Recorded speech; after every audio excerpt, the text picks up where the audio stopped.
All right, I started to hype something here. 40 minutes, everybody, just like that. Just like that, 40 minutes that you'll never get back. I thought he was going to be standing up. I thought there was going to be more of a show. I thought there'd be showgirls. I might as well stand up. It's so fucking hot in here. He's standing up. He's standing up. He wants the world to know that the fucking podcast... Huh? What do you mean speak up? I got 2 fucking microphones here. How much more can I speak up, sir? Are they canceling each other out with amplification? Are they both polite? No, you go. No, you go. We were both born in the 90s. I don't want to offend you with my yellow skin and your black skin. I want to sit in this big chair because I feel like I would think that I know something over here. Here we are. Ladies and gentlemen, welcome to another episode of Masterpiece Podcasting. Wow, this is weird. Now I got in here. There's a whole new sound in here. I hate that I'm at the fucking old age where I have to cross my legs when I sit down. I don't know what happens. Remember as a kid, you just fucking sat down. Now I got to sit there constantly stretching out my fucking hip. This couch was supposed to be nailed down. So I saw the premiere of the Ric Flair Nature Boy. Dude. I don't think I've ever fucking laughed that hard. I mean, I have to go back to like a Richard Pryor special. That guy is arguably one of the funniest fucking human beings ever. And I have to tell you something. What I can commend about that guy in this Nature Boy 30 for 30 that you have to fucking see is he did not run from anything. He owned up to everything, good or fucking bad. They were sitting there talking about, like, you know, him fucking around on his wife. And he was just going, yeah. You go, how long were you faithful for in your marriage? He just goes, 1 day. And he was like, I couldn't do it. I couldn't do it. I came home and I spent a day with my family and I was like bored out of my mind. I was in hell. And it was so fucking refreshing to hear a married guy talk about how badly he wants to continue fucking as many women as he possibly could, right? Now, I know the laughs are going to go down because there's too many women here and every guy has to sit there and act like he was, you know, like, probably thinking about it right fucking now. I don't know. But, yeah, he talked about everything, just being like, just all the women he was with. And then at one point, they cut back to his first wife, who he calls number 1. No, this guy is a fucking legend. And she just cuts back to him, and she's just like, yeah, Rick wasn't a family man. I was doubled over laughing. And then, you know, it definitely has its sad points, but he doesn't run from it. If you can say he's a bad father or if he's maybe like an alcoholic. I don't want to ruin too many of the lines, but he was just saying, like, I don't know if I'm an alcoholic. I never tried to quit. It was just one fucking closing bit after another with this guy. It's like, I would close with that. I would close with that. I would close with that. And he just kept going. He did tell this one story. I'm all twisted up in my 20 fucking microphones. He did tell this one story to the crowd that was there. He talked about how one night he was on the road and he was out partying and he goes, and I woke up with I woke up next to an alien, which is what he calls being like blackout drunk and just waking up next to some woman you don't even know her fucking name. So he goes, I woke up and there was an alien on one side and an alien on the other. And I looked down and my Rolex was missing. So I wake the women up and I go, hey, where's my watch? And they go, you don't remember? They go, you don't remember. And he goes, no. He goes, yeah, last night you threw your watch into a bowl of spaghetti and you said, I got 15 of these fucking things.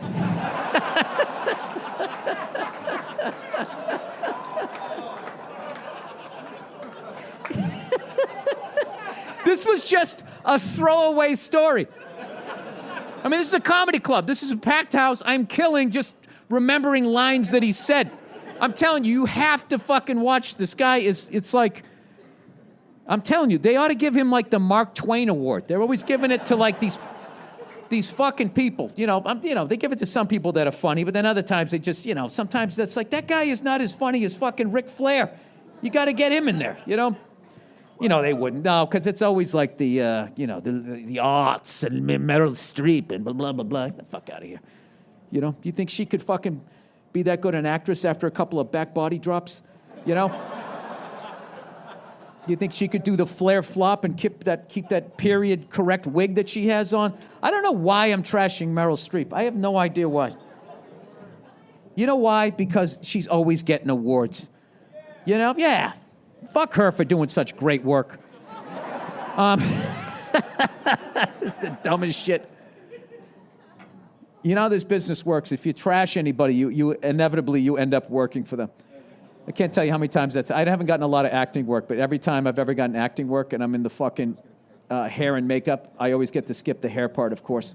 I go over to the makeup side of the trailer. Inevitably, somebody comes walking in. I'm like, oh, shit, I trashed that person. I hope they didn't hear that podcast. All right. Oh, by the way, I got to do a promotion. I went to a movie premiere of the 30 for 30, the Nature Boy, Ric Flair, is coming out. Woo! And I have to tell you this right now, might be the best 30 for 30 I ever fucking saw. It should be 90. It is 90 minutes. It is 90 minutes. I thought it was only 30 minutes. It was 90 minutes, sir. It wasn't. Your dream came true. See that, everybody? I'm going to start a charity for this guy, and a portion of the proceeds are going to go towards him. The rest of them are going to go to me and a new fucking drum kit. I'll put his picture on the bass drum head. Each day, thousands of people are dying of cancer, and I want a boat. If you call this number, we can put a slight dent in it, and I can get the boat of my fucking dreams and finally get rid of my wife and start living openly with my mistress. Please take the number down. The first 300 people that call in will get a free T-shirt with a donation of over 3 times the cost to produce this T-shirt. No one will check to see if the T-shirts were actually sent out. That's the move, people. There's 3 moves to make in this country at this point if you want to exist in the future. One, you either grow weed in anticipation that it becomes legal at a federal level, and you can get it out of your fucking state.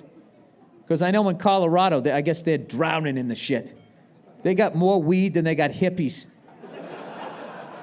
They got more. Oh, my God. I got to tell you, the dirtiest looking white people you're ever going to see in your life are in Colorado. I can't imagine being a minority in Colorado looking at the white people there. You got to be thinking, like, how the fuck are we working for these people? How are these people running shit? I mean, everybody just looks like they fell into a vat of patchouli, right? You know, they're always inner tubing and shit. They just live outside. They're just, I don't know. That's like in the Denver area. You know, then you get out in the western part of the states, and then it gets better. You know, you got the Illuminatis in the Rocky Mountains. You know what I mean? They make sure it stays nice and cold up there, so the body of their first wife never melts away. You know what I mean? That's what they keep doing. That's the code word. What, you going skiing with your third wife today? Yeah, we're going on the double black diamond. That's code for I'm going to fucking steer her into a tree. You know? That's what's going to happen when global warming really hits and all this snow melts up in fucking Aspen and Vail. The amount of dead women that are going to be underneath there. The amount of first wives. The before I made my first million love. You know what I mean? When I was at the college level, before I went pro. You know? I don't know. Sometimes I think you ought to be able to kill your first wife, though. Because there's like too many people on the planet, and then also can maybe like put them on their heels. Not saying you do it, but just the fact that she would know it was okay.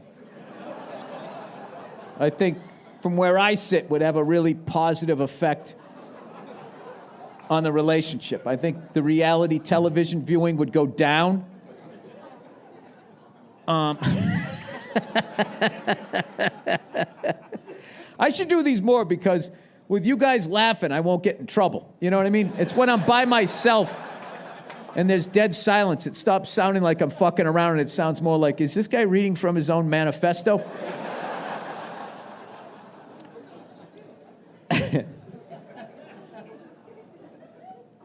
Yeah, they ought to come up with creative ways to get rid of people. I guess the optimal number, according to something that somebody sent me, is 500 million people on this planet. And we're up to 6.5 billion. So I think that there's things that you can do. Like, stop rescuing pit bulls. You should just set them free and let them wander the streets in packs.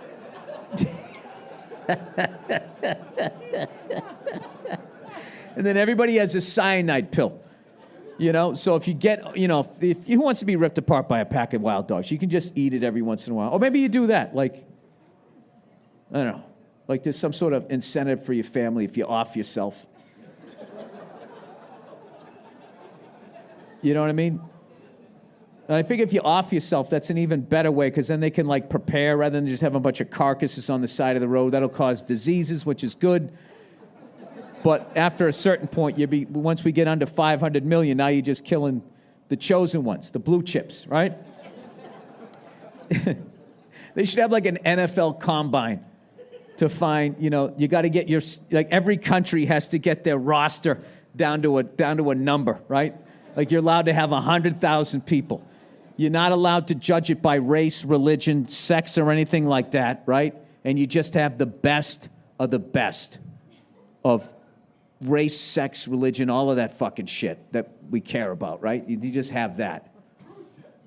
Cruise ships? No cruise ships. That's not going to work because that's also an environmental disaster. I regret doing that bit on my last special. I never thought of all the oil that was going to be seeping there. So my new one is that you just let them pull into port and then you just mow them all down.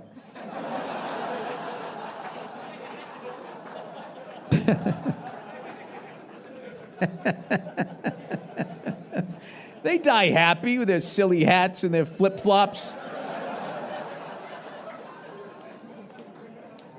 I know, none of that's right. It's in a time like this, don't you think there should be more caring?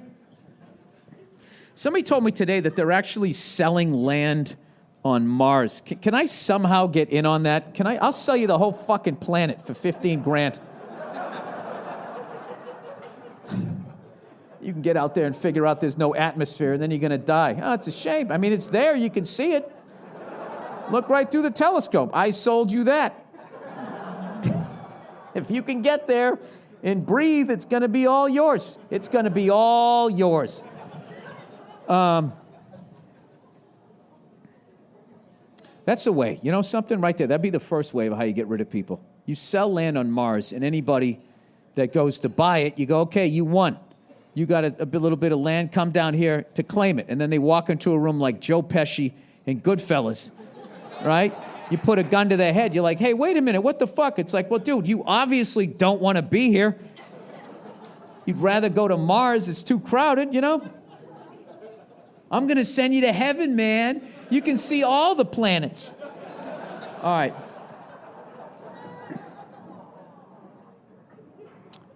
I like when people wonder if there's life on other planets. You know what I mean? Like, why would you know, who gives a shit if there is? You can't talk to them. They're too far away. You know? And what if they're smart enough to get here? Do you really want to wave your arms?